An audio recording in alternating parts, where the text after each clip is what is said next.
Hello everyone, welcome to my channel. आज हम इस क्लास में पढ़ने वाले हैं प्लांट टिश्यू कल्चर। तो आइए स्टार्ट करते हैं। तो सबसे पहले वीडियो को स्टार्ट करने से पहले जिन लोगों ने हमारे चैनल को सब्सक्राइब नहीं किया है, आप चैनल को सब्सक्राइब करें। वीडियो पसंद आए तो उसे लाइक करें। तो चलिए वीडियो में आगे चलते हैं। टिश्यू कल्चर टेक्निक क्या होती है?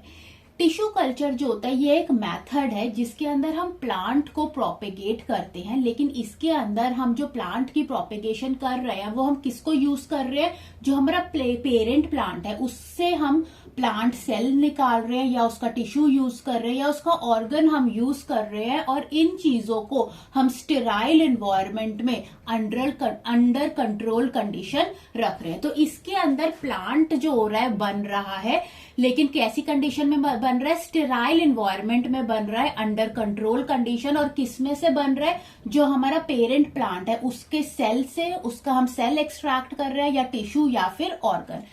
इस टेक्निक को, जो टिश्यू कल्चर टेक्निक होता है, इसे इन विट्रो कल्चर भी कहते हैं, क्योंकि इन विट्रो का मतलब होता है लिविंग सिस्टम से बाहर।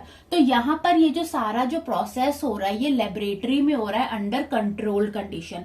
इस टेक्निक के थ्रू हम प्लांट्स बना रहे हैं अपने पेरेंट प्लांट से, पेरेंट प्लांट के सेल को यूज करके, टिश्यू को यूज करके, या ऑर्गन को यूज कर स्टेराइल एनवायरनमेंट में अंडर कंट्रोल कंडीशन में।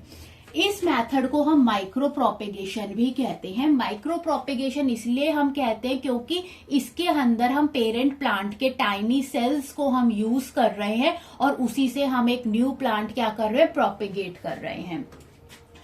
थर्ड है, it allow production of multiple identical plant also known as clone. अब क्योंकि ये जो मेथड है टिश्यू कल्चर, ये एक आर्टिफिशियल वेजिटेटिव प्रोपेगेशन है, और ये क्या है, कैसा मेथड है? एसेक्सुअल रिप्रोडक्शन का ही मेथड है। तो इसके अंदर बहुत सारे आइडेंटिकल प्लांट्स फॉर्म होते हैं जो जेनेटिकली सिमिलर होते हैं पेरेंट प्लांट से, इसीलिए हम इनको क्या कहते हैं? क्लोन भी कहते हैं। टिश्यू कल्चर टेक्निक की जो मेन एडवांटेज ये है कि जो हम पहले जो मेथड्स यूज करते थे, जो हम ट्रेडिशनल मेथड्स यूज करते थे प्रोपेगेशन से, उसके ऊपर जो टिश्यू कल्चर है उसकी मेन एडवांटेज ये है कि इसके अंदर सीजनैलिटी का कोई इश्यू नहीं है। किसी भी सीजन में आप प्लांट को क्या कर सकते हो? प्रोपेगेट कर सकते हो। जो ट्रेडिशनल मेथड्स होते थे उनके अंदर सक्सेस रेट कम होता था, लेकिन यहाँ पर सक्सेस रेट हाई होता है। और पहले वाले मेथड्स में स्लो ग्रोथ रेट होता था, लेकिन टिश्यू कल्चर में ग्रोथ रेट क्या होता है? बहुत ही रैपिड होता है और फास्ट होता है। ठीक है, तो इसको हम टिश्यू कल्चर को इन विट्रो कल्चर क्यों कहते हैं? क्योंकि यहाँ पर जो सारा प्रोसेस हो रहा है ये लैब में हो रहा है, आउटसाइड द लिविंग सिस्टम हो रहा है, लैब में हो रहा है इन कंट्रोल कंडीशन। इस मेथड को माइक्रो प्रोपेगेशन इसलिए कहते हैं क्योंकि यहाँ पर जो पेरेंट प्लांट होता है ना, उसके हम टाइनी सेल्स को, टिश्यूज को हम यूज करते हैं और उससे एक न्यू प्लांट प्रोपेगेट करते हैं under the control condition in sterile environment.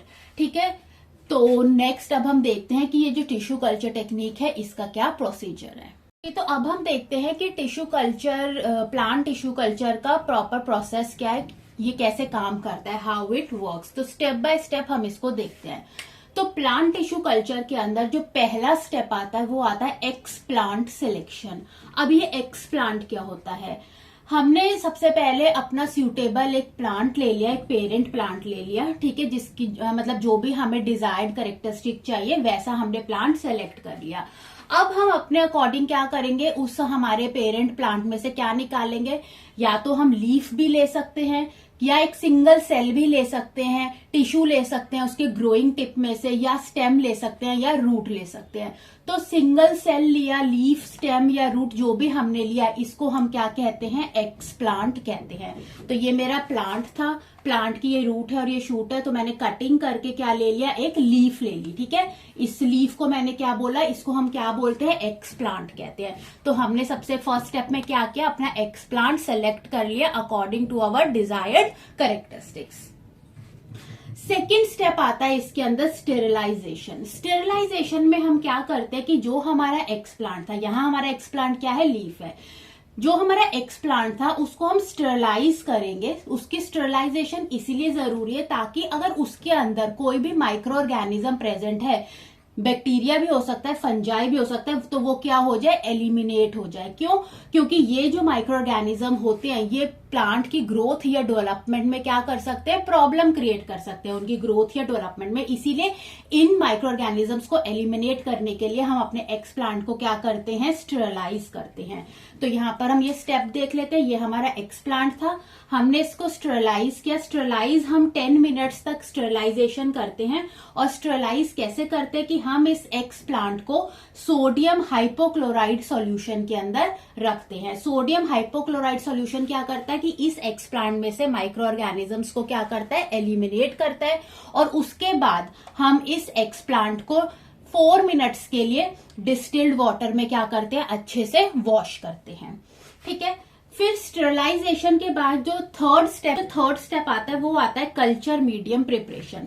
Culture medium preparation क्या होता है, कल्चर मीडियम क्या होता है, ये एक न्यूट्रिएंट रिच मीडियम होता है। अब न्यूट्रिएंट रिच मीडियम क्या करता है, ये नेसेसरी न्यूट्रिएंट्स प्रोवाइड करता है एक्स प्लांट के ग्रोथ के लिए। तो ग्रोथ में हेल्प करता है ये कल्चर मीडियम, जिसको हम न्यूट्रिएंट रिच मीडियम कहते हैं। तो ये ग्रोथ और डेवलपमेंट में, जो एक्स प्लांट की ग्रोथ या डेवलपमेंट में क्या करता है, हेल्प करता है। अब ये मीडियम में क्या क्या होता है, इसमें बहुत सारे मैक्रो न्यूट्रिएंट्स होते हैं, माइक्रो न्यूट्रिएंट्स होते हैं, ग्रोथ हार्मोन्स होते हैं जैसे जिबरलिन्स हो गया, साइटोकाइनिन्स जो बहुत इंपॉर्टेंट होते हैं, देन ऑर्गेनिक न्यूट्रिएंट्स होते हैं, विटामिन्स होते हैं, अमाइनो एसिड्स होते हैं और कार्बोहाइड्रेट्स होते हैं। तो कल्चर मीडियम किसमें हेल्प करता है, ग्रोथ और डेवलपमेंट ऑफ एक्स प्लांट के लिए ये क्या होता है, जरूरी होता है। अब हमने अपना मीडियम भी प्रिपेयर कर लिया, तो अब हम चलते हैं फोर्थ स्टेप पर। फोर्थ स्टेप आता है दैट इज इनोक्यूलेशन। इनोक्यूलेशन में क्या करते हैं कि जो हमने हमारा एक्स प्लांट स्टेरलाइज किया था, अब टाइम आ गया कि उस स्टेरलाइज एक्स प्लांट को हम अपने कल्चर मीडियम के अंदर क्या करें, रखें।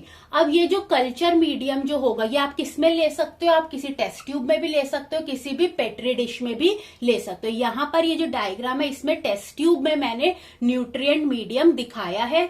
ये न्यूट्रिएंट मीडियम है और इसके अंदर हमने क्या रखा है, अपना एक्स प्लांट रखा है। और इसके अंदर भी हमें कैसी कंडीशन रखनी है, कैसा कंटेनर रखना है, स्टेराइल कंटेनर लेना है। ऊपर जैसे ही हमने एक्स प्लांट को न्यूट्रिएंट रिच मीडियम में रखा, ऊपर हम कॉटन स्वैब लगा देंगे, ताकि जो हमारे इन्वायरमेंट के अंदर जो भी माइक्रो ऑर्गेनिज्म है वो एक्स प्लांट की ग्रोथ में ऑब्स्टेकल क्रिएट ना कर सके।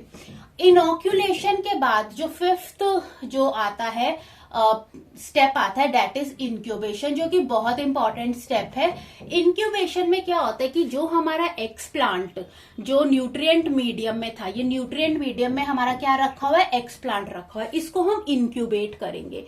इंक्यूबेशन में क्या होगा कि अब ये जो न्यूट्रिएंट मीडियम था, इसके अंदर ग्रोथ हार्मोन्स थे। ग्रोथ हार्मोन्स में इसके अंदर साइटोकाइनिन था। तो साइटोकाइनिन जो हार्मोन होता है वो रिस्पॉन्सिबल होता है सेल डिवीजन के लिए।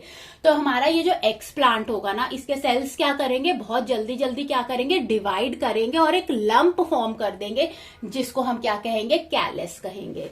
तो इस इंक्यूबेशन, ये जो इंक्यूबेशन होता है, इसके लिए भी हमें एक कंट्रोल कंडीशन चाहिए होती है। ये कंट्रोल कंडीशन में होता है temperature 15 to 25 degree Celsius temperature होता है, लाइट हो गई, ह्यूमिडिटी हो गई, और 3 to 6 वीक्स इंक्यूबेशन में लगते हैं। तो इंक्यूबेशन में क्या होता है, कैलस की फॉर्मेशन होती है, यानी जो हमारा एक्स प्लांट था उसके सेल्स रैपिडली डिवाइड करके एक लंप बनाते हैं, जिसको हम क्या कहते हैं, कैलस कहते हैं। 6th स्टेप जो आता है इंक्यूबेशन का, दैट इज सब कल्चरिंग एंड मल्टीप्लीकेशन।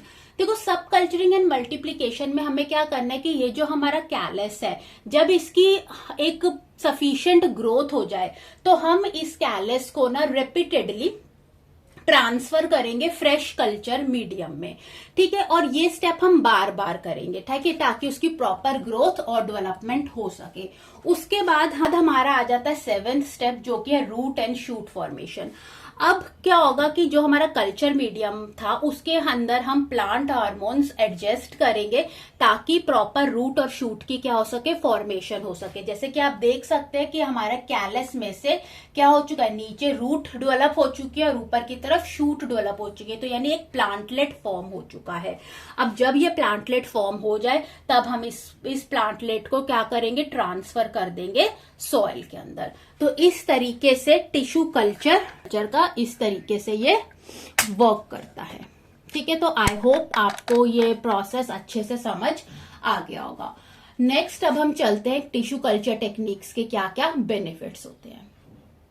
ओके, तो अब हम देखते हैं benefits of plant tissue culture.